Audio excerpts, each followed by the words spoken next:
Hello and welcome to The Actor and the Engineer. My name is Paul James. I am the actor. And my name's Josh Knapp. I'm the broadcast engineer. Here we go, Josh. The first thing I need to say is this. I so wanted to change up the introduction because I'm getting a little, I don't like to say bored because I'm never bored. I'm always interested in something, but I'm getting a little, I wanted to do something so freaky, but you keep saying that, but you never do it. I know, because we were having such a good off podcast conversation before we started, and I didn't want to freak you out, and you're in such a good mood, and you're back in your normal room where you normally record and everything's normal. So I was like, yeah, not going to do it today. Well, that's fine. I am in a good mood because I did just see Licorice Pizza a couple nights ago, again for the second time. And have you seen it multiple times or just once? Just once. Well, it's better the second time, like almost every every P.T. Anderson movie that I've ever seen. And I'm digging this movie, and I say that purposefully to stay couched in the 1973 of it all. How did you like it before I start gushing all over how much I like this movie? I've got some questions, but I could gush about it too. I was drawn into the world. I was lost in the world. I have stated many times that that's my generation. I was raised in the 70s, and I wasn't their age in the 70s, but I do remember the 70s. And that's a time period that is extremely hard to nail. It's either exaggerated one way or the other to where it doesn't look enough like the 70s or looks way too caricature for the 70s. I think he got all of that right. The tone of the movie's interesting. I have some questions, and we'll discuss that later on. But the two leads are magical. They're magical together. Their chemistry is great. And I can't remember the text that I sent you a day or two after I saw Licorice Pizza, but I was like, Paul Thomas Anderson walks in a different world than we do. He is in a different world. He has not lost anything that he's had since Hard Eight. Nothing. Everything is unique and stylized to his disposition and his attitude to the world. And he can make it fit in different decades and different storylines. And his dialogue is unique to only himself. Yeah. And the thing that I love the most, and I think that I said this when you asked me if I'd seen it originally, when we talked about it briefly on the quick cuts, that you had seen it and I hadn't. And I said I was excited about it because it looks like the kids who grew up to be the adults in Punch Drunk Love. Something about it reminded me of Punch Drunk Love.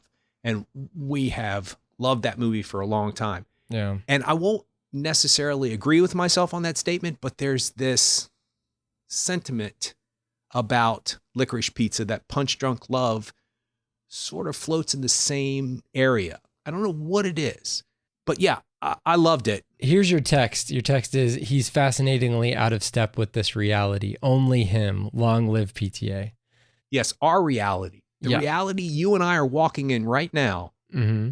He is, I used to say left of center, and I'm not exactly sure that's the right term, but he is out of step with, and that makes it sound like it's a bad thing. It's not. It's a compliment. Well, and I think it feels lived in because it comes from a lot of the pieces of this story in Licorice Pizza come from real events just modified and changed and tweaked to make things either more intense in certain parts or sweeter in other parts or just jazzed up for movies versus what may have actually happened. But the things that actually happened in real life, a lot of them happened to his friend Gary Getzman, who was a child actor and had a waterbed business when he was young, and he's gone on to produce movies and shows with Tom Hanks. I mean, he's had an interesting life and an interesting career, and every once in a while he'll just like come out with a crazy story and tell Paul Thomas Anderson these things, and he's like, well, now that is interesting. And so he figures out ways to incorporate those things. And also, I'm sure his own experiences in the San Fernando Valley growing up in the 1970s, in the late 1970s and early 80s, he was a little bit removed from this particular movie at this particular time in 1973. But yeah, it's something that adds spice to the content of the movie. But then you're right, how can all of these things come together? How do they get pieced together in a narrative? And that was one thing that I was really interested in, especially with this movie, and I saw a lot more the second time I watched it, is that there's a difference. I think you brought up linear storytelling on our last podcast about Power of the Dog, and I think I was getting that mixed up with chronological storytelling, because we kind of talked about a little bit with Quentin Tarantino, and it's like, okay, well, he does the end of the movie at the beginning and the middle and at the end and the beginning and the middle, and sure, that is non-chronological storytelling, but I think that's different than what I would consider linear storytelling, where it's like you go from point A to point B to point C to point D, and you need to go from A to B to C. You can't go from A to C to F to G to L. This movie does that. It drops you right into the story with these two people. We have no preamble. That this movie has these characters, and they're introducing themselves to each other, but then they're also introducing themselves to the audience. Whereas a lot of times in a movie, you have somewhat of a interaction introduction. I mean, just even in Paul Thomas Anderson movies, in Punch Drunk Love, before you even get to meet the love interest, we get to see Adam Sandler's character and what his day is like before she shows up, Emily Watson. And so that at least gives us a little bit of backstory, but we're learning these things about these characters in real time with each of the characters. And so the linear storytelling of this film, it gets them to go from one step to the next as far as individual pieces and how they come together. How does he keep her in his life? He needs a chaperone. He gets her to chaperone him to New York. And that's what keeps her in his life. And throughout the film, there are different events that either keep them in each other's orbits or allow them to separate, but then potentially come back together. So we'll get into spoilers later on. Well, let me just say something about when you say preamble to the characters. You don't need them. You don't need it. As soon as you see her walking down the line of people, you don't know exactly immediately why she's carrying a comb and mirror, but you know she is not happy and she does not want to be there. Don't talk to me. Don't look at me. Mirror, comb, don't bother me. You know. And that's kind of her for some of the movie. And then when you see him, and as soon as he sees her, you know that he's confident, not cocky, confident, sure of himself, knows who he is, but you instantaneously know their backstory without ever having met them before. See, I think that's genius. That's the way to do it, in my opinion. But I like figuring things out. Why is she so angry? Why is he not self-conscious? He just looks like that kid in high school who hates himself. There's something about him, but he's the polar opposite of that. Yep. So what is his deal? And why is he so confident? It gets explained, but you've talked often about turning the sound off on a movie. Could you understand it? I think you can understand the first 10 minutes of that movie without a word. Yeah. Because there really isn't any, so I love that. No, it's great. And so throughout the film, we just kind of move from piece to piece. And the first time I watched the movie, thinking about it back, I was like, why was this scene in there? Or where was this scene in the film? But after watching it a second time, it's like particular scenes could only be in certain spots as far as especially their scenes together, as far as when they meet, when they kind of like come together and establish their relationship as friends, and then move into different areas of their friendship and how they are able to interact with each other and how they're able to benefit each other in certain ways, and how that can create conflict later on in the film. The other thing is that the conflict is super low stakes compared to other films. I just watched a bunch of P.T. Anderson films. I was trying to do chronological, but I did Hard Eight, Boogie Nights, Magnolia, and The Master, like within the last week. And I've seen all those, which is great, actually. I mean, why am I not doing this all the time? Why am I not watching amazing films every single night? Well, let's just state for the record that if you were in therapy, that would say a lot about you right there. Or whatever your side of your personality that speaks for, because you just got so lit up, your face lit up, you smiled, your voice lifted a little bit. You are in pure PTA joy. But they are You not can't. Disney movies. No, of course So- they're not Disney movies. But at the same time, like the craft necessary to make those films is what gets me excited. So it's just like in music, there's songs that I have no idea what the lyrics are because I'm more interested in the music and in how the syllables and the words are put together as opposed to like what the words are necessarily saying. So that could be considered a detriment to, especially for somebody who actually wrote the songs and wants to convey a particular emotion with the words. It's losing the point. But if you want people to understand just your words, then write a poem. Don't write a song. So I think that I love everything about you, dude. I'm taking down songwriters. So you. Well, actually, I think most songwriters or most musicians or people in a band would say that was a compliment, that you could actually obtain the feeling of the song without actually trying to relate to the lyrics or listening to the lyrics. So I find that fascinating that you're more about the movement of the music and not necessarily the content of the language. And I appreciate that, but I'm telling you, But if you weren't such a well-adjusted person, I might say, you know what? The next time you talk to your therapist, mention those 4 movies in a row. Just tell them to go to IMDb to read the descriptions. Well, but a movie like this, though, it's interesting because you get all of that craft that he's developed throughout his career, but he's able to take the things that he's learned and the things that he's determined that he enjoys and put them into a movie like this. And we get to see emotion on screen without extreme amounts of dialogue and without super long tracking shots that he in some cases relied upon in Boogie Nights and to a certain extent in Magnolia. I love all of those shots, but in this movie that's not what was called for. That's not what he felt was called for to convey the emotions that he was trying to convey and the relationship that he was trying to convey. There are certain shots that I absolutely love. All of the running shots are really cool. And running is a thing in Paul Thomas Anderson movies. Punch Drunk Love, multiple scenes with Adam Sandler running. In The Master, Freddie Quell is running away from a group of workers that think that he's poisoned a guy with booze, and he's running through a field. But there's multiple scenes of people running in this movie too, and you could call them similar, but I think that the framing of each of those shots is different.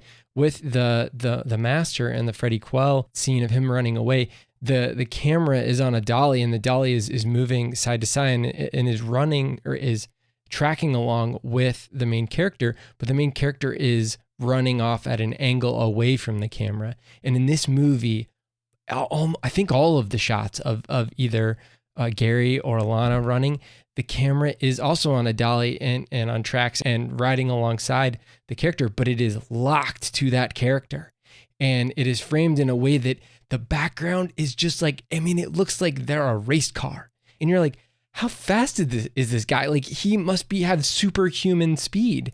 And as much as we talk about Tom Cruise and how he's a national treasure because of his ability to run on screen, it seems like Cooper Hoffman is running faster than him somehow. And I think that has a lot to do with the framing and how the camera moves and how the camera is staying on each of those characters. And even Alana, when she's running to go meet Gary at the police station, kind of in the middle of the film, those scenes, I mean, they mirror each other, obviously, but then also they keep you locked in to that character, and you get to see the emotion on their face while they're doing what they're doing.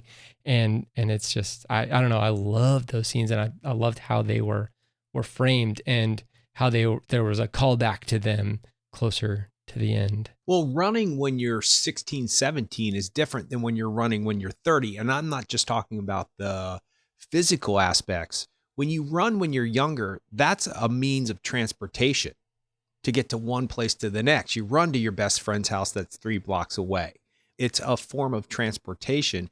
Now, I was never a runner. Even when I was 17, I was like, forget about it.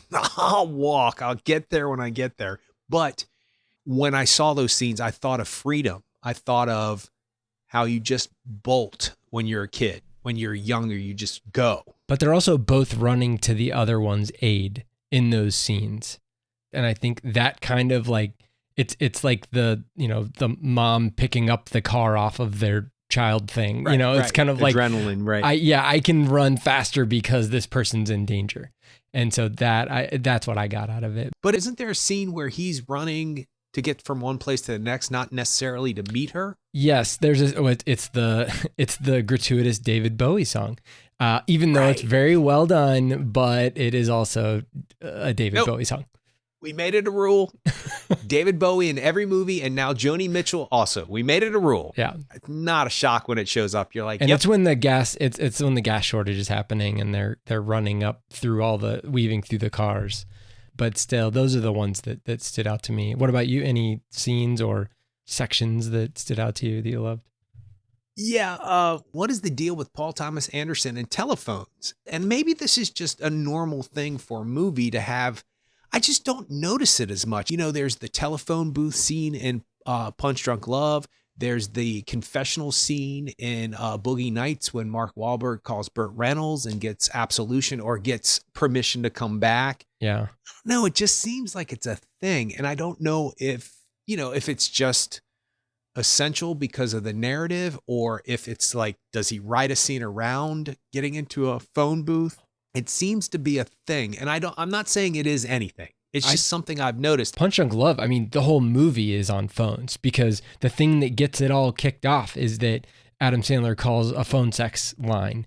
And then that's when Philip Seymour Hoffman gets involved into this whole thing. And then the moment that he gets off the phone with Philip Seymour Hoffman and has the directive of going and fixing this situation, he literally shows up multiple states away with the phone receiver still in his hand. That's how dedicated he is to his love and anything that stands in the way of him and his love. So if I ever get a chance to ask Paul Thomas Anderson, what's the deal with phones? I'll bet you there's something there. I don't know what it is. I probably won't understand his answer, but I'll bet you that he writes things around making sure the character gets on the phone.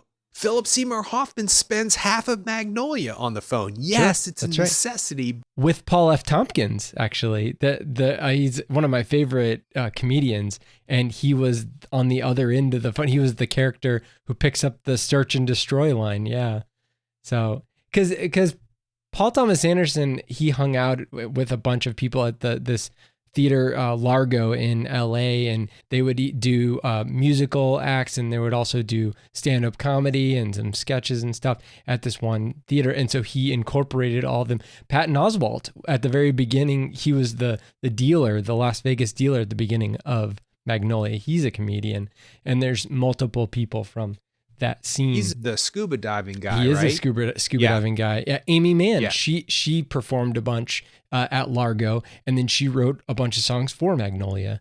So yeah, I mean, that was his group of artists that he hung out with and that he incorporated into his life and into his work, especially early on. But you're right, and even the phone scene where he calls her and then she picks up or he doesn't know what to say to her because he says that it's his friend and she gets all excited.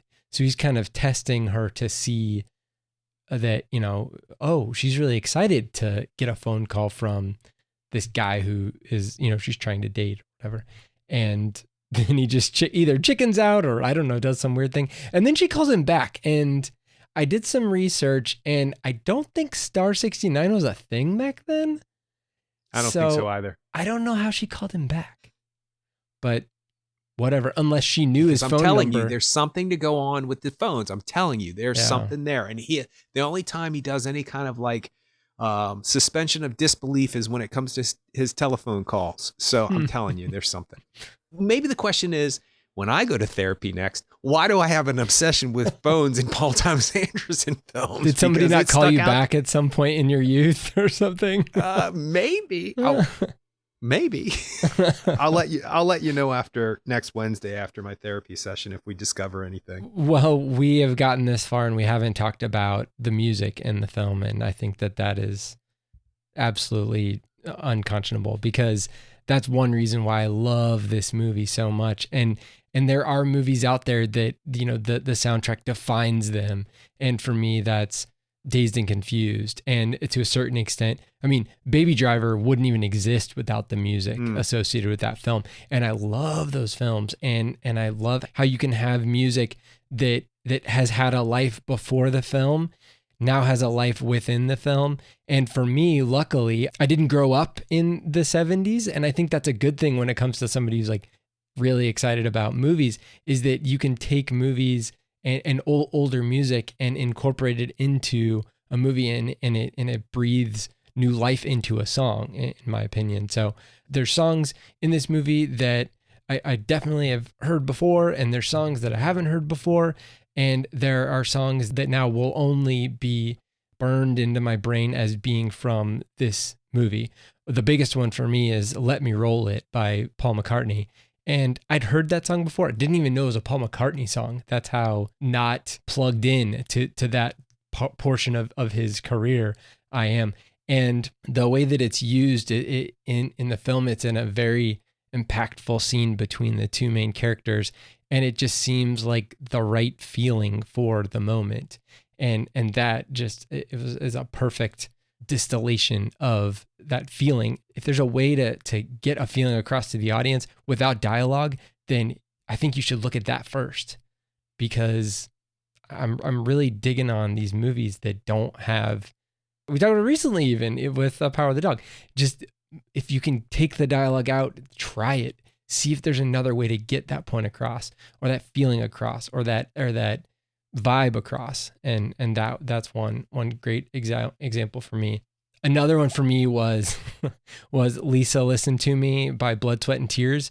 And there was a portion in my high school going days where I listened to Blood, Sweat and Tears constantly for about a month or two. Like, that's all I listened to in my car. And so I've definitely gone back to some of their other songs, but it was like a weird confluence of, like, I was getting into classic rock and I was in jazz band, and Blood, Sweat and Tears has a big brass section in it. And so that kind of hit me right at the right spot at the right time. So, but I'd never heard any Blood, Sweat and Tears in any movie before. And this movie has 2 of their songs in it. Where is the Nina Simone song? It's at the very beginning when she's walking out. That's what I thought. Yeah. Mm-hmm. Yeah. July Tree. That's a really, I mean, it's just an odd choice, Mm-hmm. but I don't know what other choice there should be. And I don't mean odd in a bad way. It's just, it seems like it should be in a much more introspective moment of a film. But that's also Nina Simone to me too. Like, her voice is so rich and so textured. I think everything is introspective when I'm listening to her. So maybe that's just me, but Mm-hmm. I think it's more plaintive. It's kind of an entry into this environment, as opposed to being some sort of a statement piece. It's meant to invoke just kind of like a feeling of maybe malaise or her place in life. I was just looking up Nina Simone because I just don't remember her from that decade. And that decade was an interesting decade when it came to music, because when you walked into a record store, there were not categories. They were A through Z. There wasn't rock, country. There was none of that. Mm-hmm. And so you'd be flipping through something. And I remember we were talking about Kiss before the show. And I remember looking for some Kiss album, seeing Parliament for the first time and thinking, what is this? And I remember seeing David Bowie's Diamond Dog for the first time. And I was like, what? So I grew up with a radio station that also played a variety of different top 40 music. It wasn't categorized like it is now. You know, like Edith Piaf, you know that music because it's been in everything all the time. Sure. So when you finally figure out who she is, then you start to put it together, and you see Saving Private Ryan and you're like, yep, Edith Piaf. And you see this and you're like, yeah, No Regrets. Okay. Then you see A Star Is Born and you're like, yeah, right. Exactly. I mean, she's in everything. And then you put together who that person is with your childhood memories, if you will. And I just can't remember Nina Simone back from the 70s. Anyway, that's more of a I'm a little sad about that. But Nina Simone's been a big part of my music listening going life, so I'm not going to be that sad about it. Yeah, and I think that her music has been incorporated into many more recent films to great effect. So yeah, I mean, the more Nina Simone, the better. I just watched the Questlove documentary, Summer of Soul, about the Harlem cultural festivals in the late 60s, 1969 specifically is when they recorded the concert and had all this footage, and Questlove put it all together. And it's an engaging documentary, and it's got some great performances too. I mean, it's great music, interesting content and commentary. And so it's got Nina Simone in it. It's definitely worth checking out. I think it's on Hulu right now. Oh, and it's nominated for an Academy Award too. Yeah, I haven't recorded. I just haven't seen it yet. Yeah, it's on the list. It's really cool. But yeah, she plays a pretty big part in that film also. But I've been listening to this soundtrack. I mean, the last song, Tomorrow May Not Be Your Day. I'd never heard that before, by Taj Mahal. And there's a Mason Williams song called Green Sleeves. Oh, I mean, it's just Green Sleeves, but it's Mason Williams' version of it. And I only knew him as the guy who played the song Classical Gas. You know, he's like the classical guitarist, and he's got a backing band behind him. I didn't even know he had other songs. They're just like, oh, well, I guess he just had like a single and a one-hit wonder or something, but sounds like he's got a bunch of other songs. And then a Doors song that I'd never heard before, Peace Frog, which sounds like a Doors song, but it's kind of, I guess PTA had to dig a little bit deeper to find that one. But all of those were interesting choices, and they've definitely become a part of my rotation. I have kind of like a running list, like for when I run, and a lot of those songs have made it onto my running list. So, all right. So tell me why it's a big deal to be an actor, because we have two actors in this film who've never been in a movie before, and they were both great. So I don't know what the big deal is. I mean, I could probably be an actor tomorrow. I have 3 monologues ready. I'll challenge you. No, I'm good. Actually, that's not true. It's a sonnet and a monologue. The monologue's 4 minutes long, so really that's 3 monologues. Well, first of all, let's justify this. Cooper Hoffman is the son of a Academy Award-winning actor who has been in many Paul Thomas Anderson films, probably grew up on his set, probably knows his disposition, probably hung out with some of his kids are 13, 11, 9, and whatever. But Philip Seymour Hoffman, just listening to an interview with Paul Thomas Anderson, he said that the first time he saw Cooper Hoffman, he was 4 days old. So PTA has been a part of Cooper Hoffman's life his whole life. And when you're a director like Paul Thomas Anderson, you have an eye for things and you know somebody's disposition. And when you're writing something with a specific character in mind, a lot of writers do write with a certain actor in mind, even if they are not an actor yet, their personality. And so it's not that big of a surprise to me. Alana Hyam has been in a gazillion videos, and their videos are cool. And also shot by Paul Thomas Anderson. Right. A ton of them. Yeah.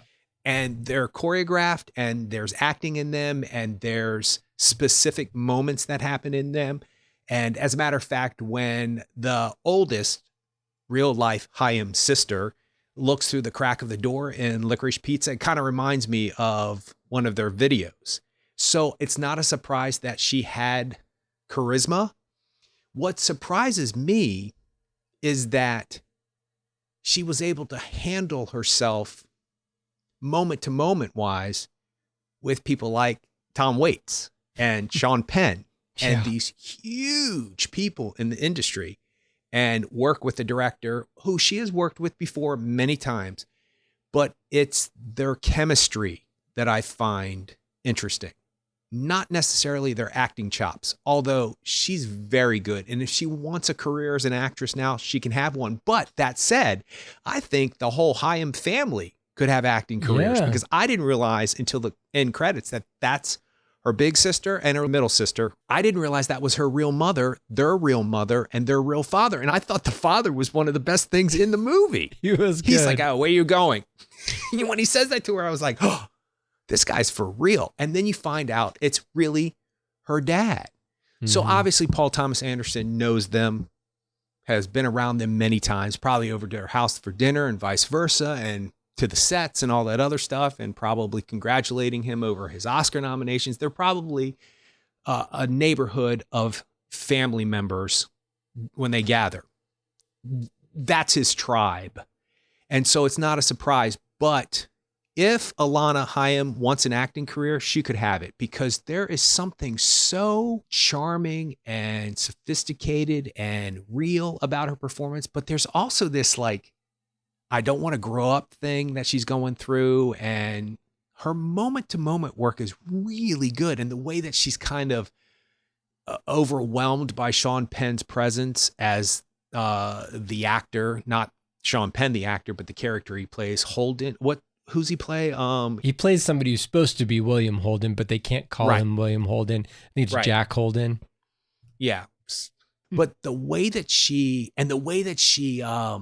flirts with the Safdie brother, who, by the way, Benny Safdie, yeah, on point. That guy has everything you need as an actor. Whatever he's doing, first of all, his crystal blue eyes.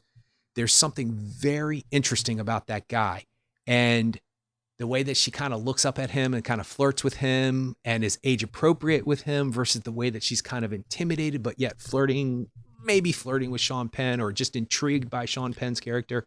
Yeah. There is moment to moment work that takes real skill as an actress, and she just has it in spades, and it's just natural and it's organic. So yeah, you can study acting and you can learn the craft, and maybe you have to after you get lucky in your first movie. So you'll have those tools in your shed, but maybe not. Because I know many, many actors who wish they had never gone to school, wish they had just jumped into it, because they overthink things now in a different way. So I am, on the other hand, is somewhere in between. I just jumped in and then just did it instinctually. And there were a lot of great things that happened for me personally. But there is, when you're stuck, you're like, what do you do? Like, what do you do? I'm not saying like, how do you cry? How do you get mad or any of that stuff? But there are tools that you can learn to form your craft. And maybe because she's a musician, maybe having to learn the craft of guitar or piano or whatever backing vocal track that she's doing or whatever notes she's learning, maybe that's similar. Because I know a lot of musicians, speaking of David Bowie, who transpose very well into the acting world. Mm-hmm. Maybe it's similar. I was kidding around about it peeving me off, but it does make a person question, But there's also, she's infinitely watchable too. There's something charismatic about her. And I think, for lack of a better term, she kind of steals the movie away from him. Sort of. I mean, he comes in and takes it back a couple of times. The character does. The character overtakes the movie a couple of times, but there's something magical about their interactions. And I don't know if that's because they're new to it or they don't know any better, but how could they not? Because they've been around it most of their lives. I heard a story. I saw her interviewed, and Paul Thomas Anderson emailed her a script for this thing called Licorice Pizza. And she was like, what is this? Well, it was actually called Soggy Bottom initially because of the waterbed company. That actually, just a quick aside, him calling it Soggy Bottom, even if it was a production title, it tells you how seriously he takes the title. He takes it as seriously as Gary takes the naming of a company that sells waterbeds. It's like, come on, don't you get it? It's funny. And that's how serious he was being with this film, because you could tell that Paul Thomas Anderson had a lot of fun making this film. But yeah, sorry, that's the aside. But no, it's okay. Yeah, I agree with you. But he sent the script to her, and he did write it with her in mind. Yes, she didn't know that at the time. And so she called one of her sisters and said, oh, hey, have you seen this script from Paul Thomas Anderson? They're like, no, what script? And she's like, he sent me this script and really didn't say anything to me, just sent me this script. And then eventually they had a phone call and he was like, no, I wrote that for you. And she was like, wrote what for me? Like she couldn't comprehend it. Alana is named Alana because your name is Alana, and explained what was going to happen. And she was like, okay. And I guess because she has worked with him before, she trusted his instinct, and he was right because she She's taken a lot of the critic awards. They were talking about an Oscar nomination. She didn't get one, but she's part of that conversation. I think she's nominated for the Screen Actors Guild. I think. That's awesome. I can't remember at this point. I think so. And maybe even the BAFTA, all of which is impressive that people on your first performance, and she's what, 28 years old? So she's not like just starting out as a youngster. Not that she's old by any means, but so yeah, I think you can study acting, and I think that you can develop a craft, and I don't think you can just jump into Shakespeare. But then again, maybe she could. I don't know.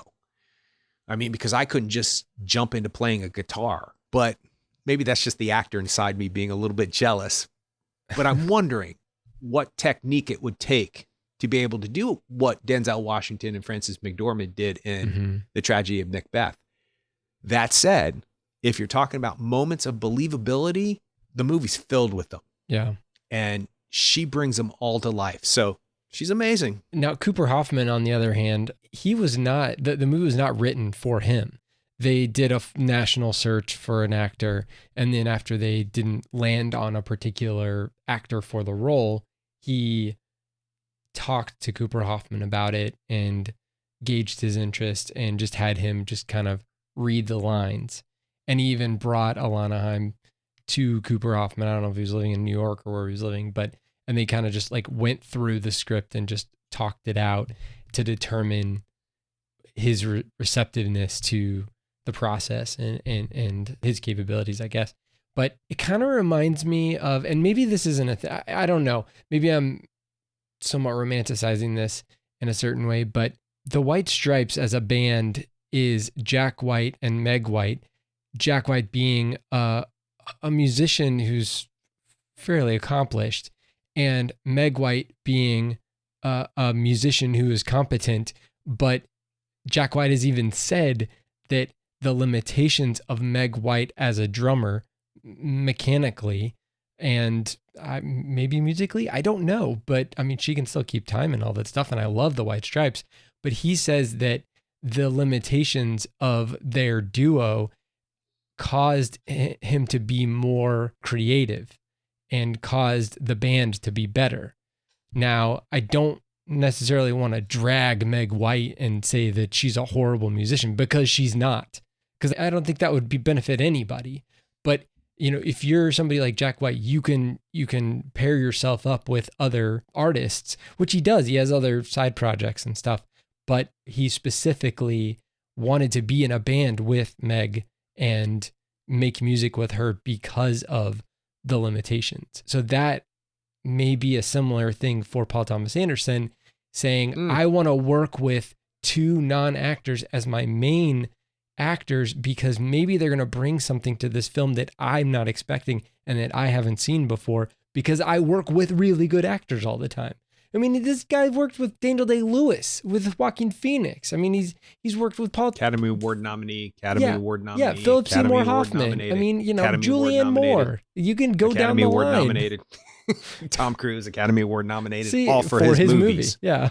Yes. So yeah, and now how can we make this more interesting? You know, what can we do? How many pieces can we take off the chessboard and still win the game?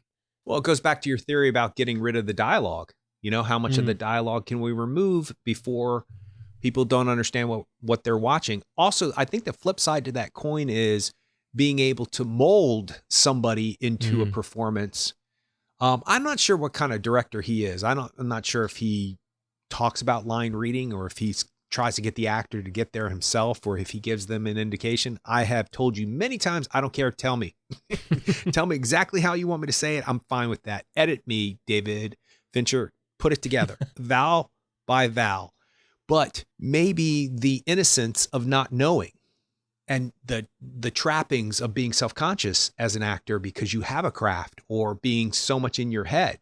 But that could also be the reverse of that too. Like, so worried about doing a good job gets in your head too. I don't think any of that was a problem in this film. It's obvious that's what's on screen. I will tell you this.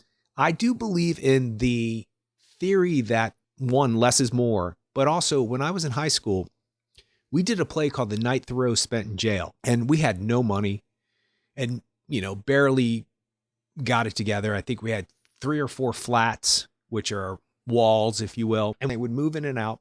And there was an integrity to the show. And the guy who played Henry David Thoreau, and that guy's Henry David Thoreau is a very interesting character anyway. And the play is very good, very unknown as far as I know, but he just had something that made you believe whatever he was saying.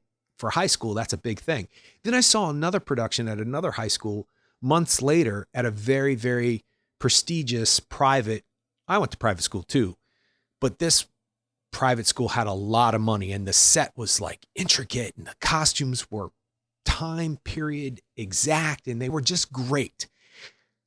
But I barely understood what was going on because whatever we had or didn't have lent to the substance of the play. It lent to the integrity of the play. And I was in the play. I should know exactly what they're talking about. I sat backstage listening to it night after night for like 6 weeks. How am I not understanding what they're talking about when I'm seeing another production? I don't want to bash on that school because I'm sure they did the best that they could do, but there was something missing. And I'm wondering if it was they had enough money to do whatever they wanted to do, so they didn't really have to dig deep. And so maybe it's the same principle. Maybe casting 2 unknown actors, whether or not you've worked with them in a video before or they have a famous father, Philip Seymour Hoffman, which I don't think I did say, maybe that adds to attention in a good way. Yeah. Because we've talked about this before also, having an obstacle when you're acting, you're fighting against something. So that's life. You have to struggle. Nothing is easy. Nothing that you really want in this world is easy. You really got to fight for it. And there's always somebody gets in your way. There's a curveball and you're like, what is happening? Why is nothing easy in this world? And then after it's all over with, you're like, I got through it and it really went well, whatever the project, the play, whatever it is, because you had to fight for it. So maybe it's something like that. Maybe just knowing that he had to be on his toes all the time. Paul Thomas Anderson had to be on his toes all the time. I don't know. I don't know. Or maybe he's just so good at what he does. He just knew that they were going to be great and he was right. It's amazing. And just other actors in the film, very quickly, for whatever reason, he decided to like call up all of his buddies and ask them if their kids wanted to be in this movie, maybe just in solidarity with Cooper Hoffman, because when you look at the number of famous movie people's kids that are in this movie, it's pretty staggering. So starting off with Tim Conway Jr., the son of, yes, that Tim Conway, was a casting agent in the film. Destry Allen Spielberg was the waitress putting on her eye makeup in the bathroom. Sasha Spielberg, another one of Steven Spielberg, his kids, was one of the Tiny Toes assistants, like at the table there at the beginning of the film. Michael Giacchino, I mean, he's scored a bunch of things from Lost to, well, just a lot of J.J. Abrams stuff mainly, but then also some Pixar movies. And he's got like 3 kids in the film, one of which is one of the main kids, like one of the main friends of Cooper Hoffman's brother, Griff Giacchino. And then there's 2 others in there. You could technically put Maya Rudolph in there because her mom was Minnie Riperton and she's also PTA's wife. There is a character in there, or an actor in there, called Arlo Riley, and I'm wondering if it's John C. Reilly's kid, because I think that they were in the same scene that... Did you see the John C. Reilly cameo? Yes. That's great. Immediately I heard his voice. Yeah, that's true. Oh, John C. Reilly. Oh, he doesn't really... He's playing one of the Munsters, right? Yeah, he doesn't really sound like Fred Gwynn, who played Herman Munster, but that was who he was playing. But he looks like him enough for you to like buy it. Well, that's true. Yeah. And then you get Sean Penn in there for a little bit, but then we haven't talked about Bradley Cooper, who I know a lot of people have said, stolen the show. And I mean, it is purposefully overacted. He's just like his character, John Peters, who is a real person and was going out with Barbra Streisand at the time, just coked out on his mind in this film for like, 15 minutes. And it's an interesting aside in the film, and it offers a little bit of tension and definitely some bonding between the 2 characters, Gary and Alana. But yeah, it is somewhat of a departure. So but I thought it was hilarious. For Bradley Cooper? No, a departure in the narrative of the film. Oh, okay. I was going to say, because I was going to say this is his American Hustle character. Oh no, yeah. I mean, he's done Bumped up to the nth degree. He's done this before. Just his whole interactions where, you know, like I think the first words out of his mouth are like, "I'm gonna kill you" or something. It's essentially like, "I want you to be scared." So. Oh yeah. I want you to be afraid of me. Yep. I think he says. Yeah. Something like there that. You go. Okay, well, let's talk about this for a real quick second, because I have 3 questions that I need to talk about. We're kind of in the ending of our podcast, or close to the ending, but I do want to tap into something. You said earlier that on your second viewing, you realized that there are things in the narrative that might have not made sense or seemed necessary the first time, but the second time you said, yes, that's the reason why they're there. Mm-hmm. I find the Bradley Cooper, Tom Waits, and Sean Penn diversions I had a little bit of a hard time understanding why any of that's in the movie to begin with. Like, what's the reason? Now, I understand John Peters. I understand the texture of the 70s. I understand that. And I understand why Sean Penn is representing who he's representing, and Tom Waits is representing every director from back then. Yeah. Sam Peckinpah Houston, or John Huston. Right. So I get all that, but what do those scenes serve for the 2 main characters? Everything else revolves around something that involves the 2 main characters. So in a couple of minutes, can you explain to me how I can rectify that? So we're definitely going to get into spoilers. So just spoilers going forward. Because nobody wants to know what's happening in Licorice Pizza if they watch it. Of course. You don't want to be spoiled. You know. You don't want to know exactly when Let Me Roll It's going to start playing. Oh no, there's a Bowie song in Licorice Pizza. How dare them spoil that for us? I'm only going to go back a little bit.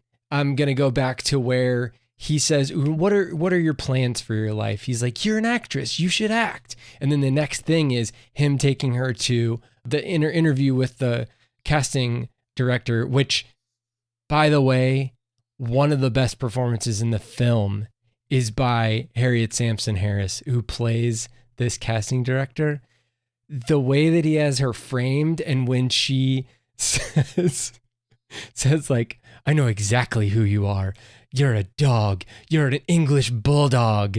And her lip starts quivering and stuff. Like, it's so over the top that it just works. Like, it reminded me, since I watched Boogie Nights so closely to this film, like it totally, like, John C. Reilly's character is so over the top, and some of the things that he says are so just insane that, and they don't fit within the world, but it's so funny, and it's left in there by Paul Thomas Anderson. This is the same thing, where it doesn't fit within the world that we're working in, but it just works. And I loved that choice of the actress. And then also the fact that Paul Thomas Anderson is just like, yeah, you might have thought that was too much, but that's exactly where I wanted you to be. It's like, oh, wow. It's great. Well, I like what Cooper Hoffman's doing in that scene. You know, he always wants to go, yes, but he doesn't. But when she asks if she will do nudity, she says yes, and he's like, no. So this is where we go. So right after that, they get all mad. He gets all mad at her. She gets mad at him. And then we have the whole boob scene. But, you know, do you still want to see my boobs? Trying to be delicate. And so, but immediately after that is her doing the audition for the movie with Jack Holden, Sean Penn. And immediately after that is where they go. She is trying to be grown up. She's trying to do her thing, and she's trying to be sophisticated and interesting. And even those scenes, it's so sad, like her scenes with Sean Penn, where he's not interested in her because she is now not the most interesting thing in the room. And they probably went to Tail of the Cock, that restaurant, because she knew that Cooper Hoffman was going to be there. So she probably told him to go there. And so that whole interaction between Tom Waits and Sean Penn puts her in the backseat, and it's just sad. I mean, she's like, but am I sexy? All of those things. It's just like, oh gosh. And he doesn't care for her or care about her. And so when she falls off the motorcycle, another reason why he doesn't care for her. He doesn't stop. That's when Cooper Hoffman runs to her aid. And that's when we get that awesome dolly shot of him running and going to meet her. And everybody else is more worried or more interested in what Sean Penn's character is doing. And he's the only one who's focused on her. So without Sean Penn and without the structure of that whole scene, we don't get the payoff of him showing his care of her and how he is solely focused on her and her well-being and if she's okay or not. And then we get Let Me Roll It. All right. Acceptable.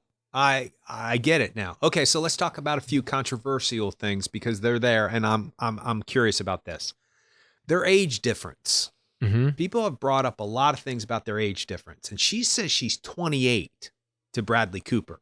And then she says 25. Yeah. Right. So probably 28's right. Or maybe not. She's 30 in real life. Easily could play somebody in her early 20s. Easily. She looks very, very young. But he's what? 16, 17? Maybe? Yeah, I think he drives. I mean, he obviously owns that GTO, but she mainly drives him around everywhere. But. So is it weird, or should it be a little weird that she's much older than he is? And if the roles were reverse, would we be talking about a 28-year-old guy and a 16, 17-year-old girl? And would it be as acceptable as this seems to be? I don't want to make a big issue about it, but it was something that I noticed and I sort of felt a little weird about. And I was like, is that a double standard? But it's a coming of age story, but it's not. So, and then she does that thing and, do you want to see my boobs? And it's like, if that was reversed, it would be odd. And so is that a double standard, or how do you feel about that? Or do you not care at all? Well, I think it's fine too. It's an interesting conversation. Number one. Number two, I think that it should be talked about because we need to determine whether we're talking about people specifically because of ages, or whether these characters in this made up movie, it's not in real life. You have someone who has somewhat of an arrested development in the Alana character. She's just been working at this Tiny Toes thing probably for a while. And she even says close to the beginning of the film that, he will be famous in 2 years or 5 years and she will still be working at Tiny Toes. Like that's her outlook at the beginning of the film. But by the end of the film, she's gone on all of these adventures and advanced herself and pushed herself into different arenas because of him. He has allowed her to grow up more and allowed her to be more mature. And his character is more mature than his age in a lot of ways that the whole, whatever you want to call them, May-December romances where you have a younger girl and an older guy. The guy is going to normally be not as grown up, not as mature. And the girl is going to be, in a lot of situations in those relationships, is the more mature of the two people, even though the guy is older. So can we look at that and say, like, is this possible? Could this ever happen? A woman being older than a man and then being matched up. But that's what causes the tension in the film at the very beginning. If it was just two high school students, it would just be like, oh, he didn't want to go to the dance with me because he's out on his bike with his friends. Like if that's all your tension, then that may not be as interesting as there is a distinct age difference between these two people. And that's the tension in the film. And that's what keeps them apart initially, because there is going to be an attraction between the two. And at the very beginning of the movie, when they're walking home, she's like, we're not together. We're not, boyfriend and girlfriend or whatever. She's trying to kind of feel out what her responsibility is in the situation. So I think that that's one way for PTA to get tension in the film from the very beginning. And it's also a way to show her development as a human and her stepping out based on going along with what he's doing. And the fact that he is just bold and headstrong and confident in all of his decisions. Well, he's been a professional since he was a kid. He's been working. I mean, his mom works for him. So that right there, yeah. He's a business owner and he's 16 years old or whatever. So he's been thrust into that. And one thing that's never talked about in the film is, where is his dad? Did his Yeah. dad just leave? Is his dad dead? Like, we don't know, but he's the man of the house, whatever that, I mean, he's the only person in the house because his mom's off in Las Vegas dealing with PR stuff or something for half. I mean, she's in 3 scenes in the movie. I mean, she's barely in the movie. So you can weigh all of that and you can say, like, I'm out because I don't want to see somebody who's 28 with somebody who's 16. Or No, I don't you think it's can that. try to figure out like why he even wanted to go there, because there's all of this baggage associated with it. And that totally makes sense. I do want to make a point or respond to something that you said. Just because it's a made up movie doesn't make it any more comfortable for me, though. Sure. Like, just because it's a movie, you could use that excuse for anything. Not excuse, but explanation for anything. And not to make it sound defensive to what you just said, because I think you're right. I think it's also about intention. It's also about maturity levels. I get all that. But it did strike me odd without reading anything. And then I read a whole bunch of stuff and I was like, yeah, they kind of have a point. You know, like there's a double standard there. I get what you're saying. I always feel more comfortable. No. And I felt this way in American Beauty, because the first thing I thought was, she's 16, dude. Like, that's awful. And there's the whole Lolita thing in Hollywood. I mean, they keep doing that story over and I mean, Kubrick did it. So they keep printing that book. And I've always been like, I get it. It's about obsession, but he actually sleeps with her. So that's weird. And so I always there's also thought a power dynamic though. You gotta figure out what the power dynamic is. And that's true. And I don't think that the power dynamic is, I've got all the money, I'm the older person, you will do what I say, or there's none of that in this movie. Absolutely. I just for whatever reason, if he was 17 going on 18 and she was 21, I would have felt a lot better. I just would. I know that's silly. Yeah. And usually when those thoughts cross my mind, I try to figure out in the movie why it's happening that way. And is this a personal judgment or what? And I think that your explanation makes it make sense, but it does make me feel just a little weird. But I think PTA does actually point towards this in the film, because in the audition scene that she has with Sean Penn, look at the age difference between those two characters. Did you feel weird about that? Even though, I mean, she is 28 years old, but he's 60 years old. Yes. Yes, that always freaks me out. Yeah. I've always had an issue with that. I'm like, Jack Nicholson, that woman is 21 years old and you're 70. That's not. But when Diane Keaton dated Keanu Reeves in that same movie, Something's Got to Give, I was like, yeah, that's kind of sexy. So it might not be Paul Thomas Anderson's responsibility to make me feel less aware of it, but I do have to bring up, because I was a tad bit confused. John Michael Higgins' character speaks in that fake Japanese accent, and it's horrible. And I can't figure out why okay.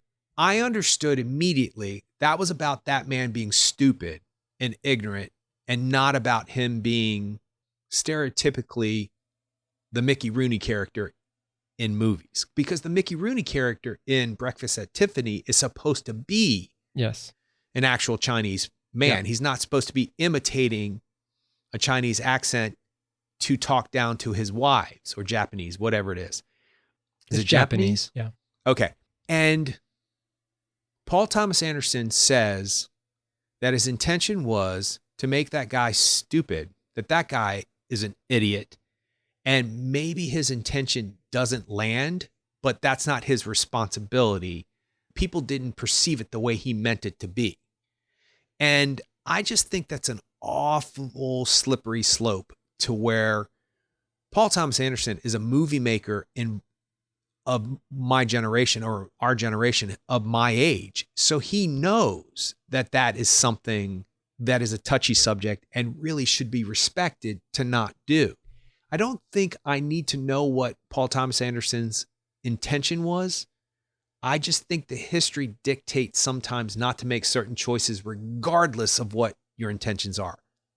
That said, I believe in freedom of speech and not being censored, and artistic license. Yes, yeah. Right. I was going to say integrity, but that's not the word, but license. So I get it, but something about it, I just wish it wasn't there. Okay. Okay. I have two words for you: appropriation and authenticity. So the John Michael Higgins character is the owner of a Japanese restaurant, right? So he is appropriating the Japanese culture and Japanese food to make money. He is also trying to be authentic by having a wife who is Japanese. But he's not doing the work of, number one, loving a woman who is Japanese, or caring enough to understand or be interested in the culture of the Japanese people enough to learn their language. He just wants the perception of being authentic. So that's the whole character. And if you don't have a second scene with him, the whole character doesn't work, because if you have just one scene, it doesn't drive home the fact that he is appropriating their culture, and he's literally just replacing one Japanese woman with another Japanese woman. He's just looking for a placeholder, and he thinks that the way to get that authenticity is to have a Japanese wife. And that, I think, it shows you how inauthentic the character is and how ignorant the character is. And it could very well be based on a real person. I don't know, but it could also show the difference between 1973 and today, and how that just wouldn't fly. I mean, maybe it would fly today. I don't know, but there's a difference between 1973 and today, and it's one way to show that. So just because something could have happened at a period of time in the past, and you're making a period piece, doesn't mean that you have to include that in the film. But I think that at the same time, it would definitely look out of place in a contemporary film, in a movie that is in present day. But is it something that didn't need to be in the film? It probably didn't need to be in the film. But to make that character pay off, he needed both of those scenes. And I hear everything you're saying, and I don't disagree with it. And I totally believe in the 1973 versus 2022. And I also definitely believe that because of Mickey Rooney, we know better. I get that. And maybe somebody making a film in 1973 or dealing with somebody in 1973 wouldn't have that same consciousness, because then Mickey Rooney wouldn't exist in Breakfast at Tiffany's the way that he did, because that was maybe a couple years before that. But what did it do to serve the narrative of those two characters? Why was it there? You did a great job telling me how the Sean Penn, John Peters, or Bradley Cooper connected the dots. And now that you said that, I was like, yes, you're right. So why is this in the film? Well, without that scene, it's specifically the scene in the bathroom with Destry, Alan Spielberg, and Alana, where she says, "Oh, you're hanging out with Gary," and then they have that interaction, Gary the handman or whatever she called him, and then she's like, "Oh, you're hanging out with him. All right, well, I'll pass the baton on to you. Has he ever asked you to do that?" And then so Alana's obviously kind of like, she feels jealous that Gary's not looking at her like that, or is not as brash with her as he is with Steven Spielberg's kid. And so, and I think that she's looking at it probably in a different, but I think it's supposed to show the audience that like he really does like her, whereas he's just trying to, he's trying to get what he can get with an acquaintance of his, with the Destry Alan Spielberg character. Whereas with Alana, it's something that's more, it's deeper. I think Alana is feeling like, wait a second, why is he not throwing himself at me like he threw himself at? Yeah, but that could have happened at any Of restaurant. course, totally could have happened anywhere. Yep. Any ethnicity. He could have done an Italian restaurant. Totally. And it could have been a very bad Italian accent. Well, nobody would have thought twice about it. It's also just the fact that the first scene where John Michael Higgins and his first wife are in, they are explicit in saying that it's an all Japanese waitstaff. And in the second scene, you see that this is someone who is obviously not Japanese, who is putting on makeup to accentuate their eyes in a certain way to make them look potentially more what a Japanese person may be perceived to look like. So that is a whole nother layer to this. It's like, well, he's even lying about the waitstaff. He's advertising all Japanese, you know, like this is such an authentic Japanese restaurant that we have all Japanese waitstaff, and they don't. So, I mean, you're right. It doesn't have to be in the film. Well, he doesn't give an explanation that I am commenting on somebody appropriating somebody's culture. Let's say that's what he was doing, right? Mm-hmm. What you were saying. Or let's say he was trying to point out how ignorant somebody would be who'd be a middle-aged white guy doing that. And the volume that he does it at, as if, you know, like when you speak to a deaf person, you start raising your voice because for whatever reason, people do that. And now we know that that's really bad. And like you instinctually know it's bad. It's just that thing that people do. And so he never comments on his own work inside his own narrative. I get that. I just think the choice brings up too many questions that pulls me out of trying to figure out why everything is connected. And in particular, that imitation of somebody's culture or somebody's accent or somebody's language is so well known that it's offensive that most directors or writers would have commented, oh, when they were walking out of the restaurant, God, he's such an idiot. How can he be like, that's terrible. And maybe somebody in 1973 wouldn't have realized that. Maybe that's why it's not there. And it strikes me as something he would not do. Paul Thomas Anderson would not do that, especially if somebody told him he should do that. He'd probably end up cutting everything about it if he had perceived it to be, because it's caused kind of a thing. People are talking about it, and this is also silly, but also part of it. People are saying this is going to cost him the Oscar. And also his response to it, why it's in the film, also was controversial too, because he said the thing about, you know, I'm not responsible for how somebody interprets my film. Maybe I didn't land it right. I think it would have made people feel a lot better if he had said, and he might have, but I can't really remember, if he had said something more along the lines of, I get why people might be offended by that, but I chose to do it because of this, which I'm not saying any artist needs to explain themselves. Mm-hmm. But I also think that an artist has a responsibility to not add to a negative cultural thing. I mean, that's all art did for hundreds and hundreds and hundreds of years. Right. I hear all the contradictions and all of my questions. The restaurant's called The Mikado, which is a Gilbert and Sullivan play that did exactly that. Yeah, I get it. My bottom line is it's known to be offensive to do something like that. Granted, for me, I think it's offensive. But the question is, do I think it served the narrative? So I'm more interested in why that choice, if it didn't really serve the narrative. Mm-hmm. And I don't think it does. And I get the whole like pendulum swinging the wrong way to a culture that is overly sensitive to stuff. I get all of that.